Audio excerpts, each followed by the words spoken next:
झारखंड के टाइगर कहे जाने वाले जयराम महतो को कौन नहीं जानता। जयराम महतो हमेशा ही आम जनता की आवाज बनते हैं और समय समय पर सरकार को आईना दिखाने का काम करते हैं। एक बार फिर से वो चर्चा में बने हुए हैं। चर्चा में क्यों बने हुए हैं ये जानने के लिए जिन्होंने भी मेरे YouTube चैनल को सब्सक्राइब नहीं किया है फटाफट वो कर लीजिए, साथ ही इंस्टाग्राम और फेसबुक पर फॉलो कर। कुछ भी साफ साफ नहीं अध्यक्ष महोदय। माननीय मंत्री, दो मंत्री खड़े होकर हमें संतुष्ट नहीं कर पा रहे।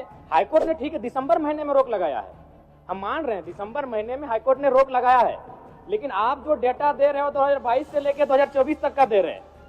डेटा के अनुसार ये मान रहे हैं कि 53,000 झारखंडी वर्कर हैं, 2 लाख गैर झारखंडी हैं। तो कैसे हम अपने आप को संतुष्ट कर पाएंगे? ना हम संतुष्ट हो पा रहे हैं, ना आज इस सत्र को घरों में बैठकर जो झारखंडी देख रहे हैं वो युवा संतुष्ट हो पाएंगे। आप खुद मान रहे हैं, आप कह रहे हैं कि आप मत भूलिए। दरअसल झारखंड का विधानसभा का बजट सत्र चल रहा था और इस बजट सत्र में जेएलकेएम विधायक जयराम महतो ने 75% स्थानीय रोजगार का मुद्दा उठा दिया है। उन्होंने कहा है कि सरकार जो आंकड़े पेश कर रही है वो आंकड़े सही नहीं है। दरअसल 2021 में झारखंड सरकार ने स्थानीय नियोजन अधिनियम लागू किया था और इस अधिनियम के तहत जो स्थानीय युवा युवती है उन्हें प्राइवेट सेक्टर में 75% रोजगार देने की बात स्वीकार की थी। यानी प्राइवेट सेक्टर में 75% स्थानीय युवा युवतियों को रोजगार दिया जाएगा।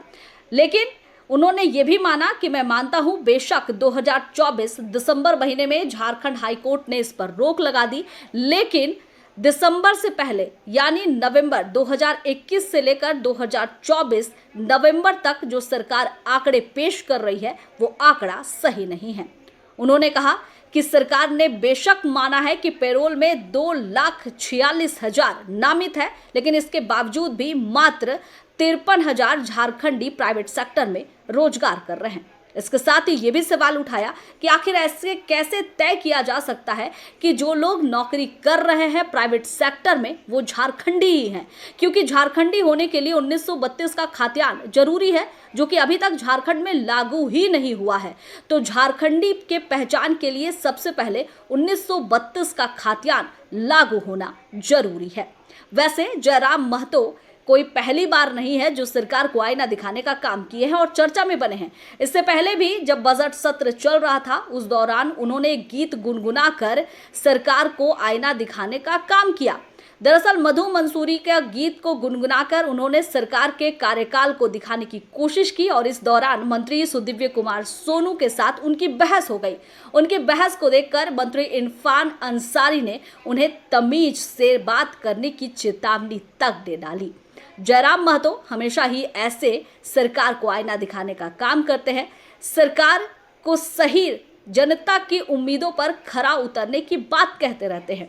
एक बार फिर से वो इसे ही लेकर चर्चा में है। अब जयराम महतो ने 1932 खतियान की बात छेड़ दी है, साथ ही 75% आरक्षण स्थानीय प्राइवेट सेक्टर में युवक युवतियों को रोजगार का मुद्दा भी उठाया है। अब देखना है कि उनकी ये बात कितनी आगे तक जाती है। मेरा ये वीडियो आपको कैसा लगा कमेंट करके जरूर बताइएगा।